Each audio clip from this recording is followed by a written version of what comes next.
First thing I'd like to do is propose a toast to Carol Jacobson. We were planning to come here before she died, and both Julie and I, my wife, who spent some time with me here at Purdue, we're really looking forward to seeing her again, and it's really a shame that we missed that opportunity. Here's to Carol.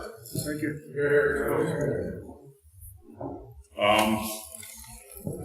Ancient history.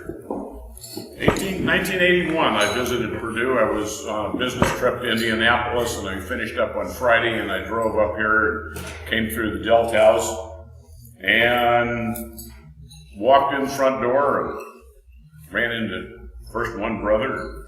Nobody said a word to him. He didn't say a word to me. Walked around some more, ran into another brother. He didn't say a word to me. Walked down the stairs to the dining area. There was a broken coffee cup in the corner. It was obviously a mess. It was a Friday afternoon. Went by the old trophy case.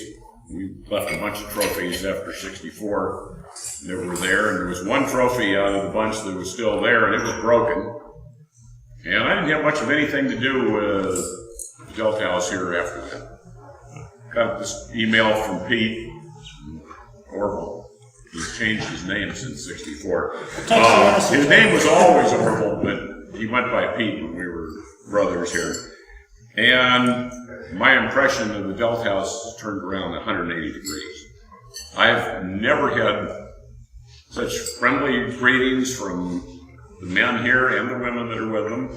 It was back to the good old days, because I think we were that type of organization at the time. But I congratulate you on how you're acting as Delts and as friends, and I'm really pleased with that change.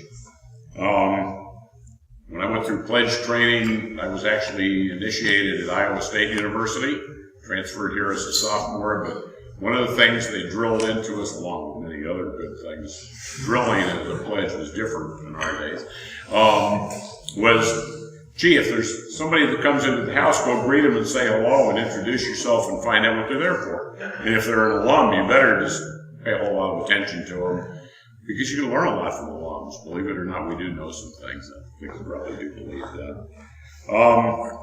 Being a Delt, what did it mean to me?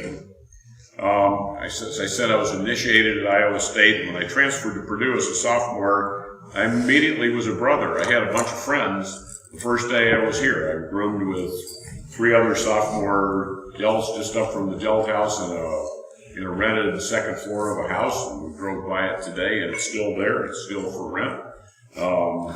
So I felt welcome immediately. I was a pledge trainer for a year, or for a semester, and that was a very rewarding experience, and I hope it was rewarding for the pledges. One of my pledges was Pat Scully, who unfortunately died in Vietnam, which is one of the more heartbreaking events in my life as a Delt. I was the recording secretary. Spent a lot of time at the Delt House at DePaul, where my wife Julie was going to school, and I went to the Delt House there and was welcomed. I had several friends. I haven't kept up with that many of them, where I would spend the night there, and then when she came up here, she was welcomed at the Wi-Fi House. You have a whole group of friends all over the place that you don't even know at this point in time. They're just automatically become friends.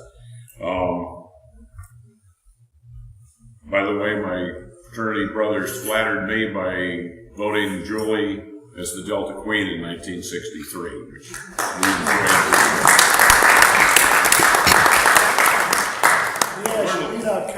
I learned a lot about how to get things done through people as being a Delt. You sort of think you know how to do things, but when you're working in an organization run by members of it, you have to get along and get things done. Probably one of the things that was interesting to me was beer in the house was just a terrible thing that you wouldn't even think of having, that whether you're 21 or not.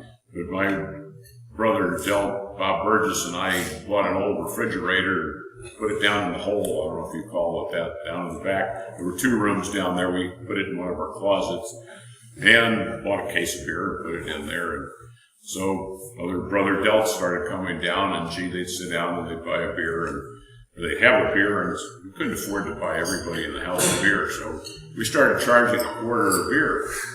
And that was when you could buy it for about 20 cents a beer. So we were making a little bit of money, and finally, about 9 o'clock, we couldn't get any studying done. It was terrible.